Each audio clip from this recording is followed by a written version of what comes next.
ସାଙ୍ଗମାନେ ଚିନି ପିଆଜର ଏତେ ଭାଉଛେ ଭାରି ଘମଣ୍ଡ ତାଙ୍କର। କାହିଁକିନା ଚିନିର ରେଟ୍ ହେଲା କିଛି ନାହିଁ। କାହିଁକିନା ଚିନି ବହୁତ ଦେଖିବାକୁ ସୁନ୍ଦର, ବହୁତ ସୁନ୍ଦର, ଆଉ ପାଟିକି ଖାଇଲେ ତ ସିଏ ଭାରି ମିଠା।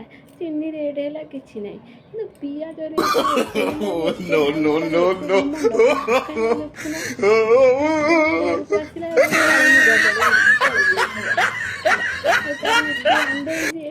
ଯେତେ କାଟିଲେ ଖାଲି କାନ୍ଦିବ, ଯେତେ କାଟିଲେ କାନ୍ଦିବ।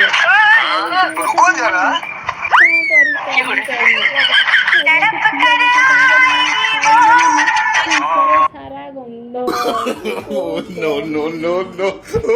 ଭାରି ଘମଣ୍ଡ।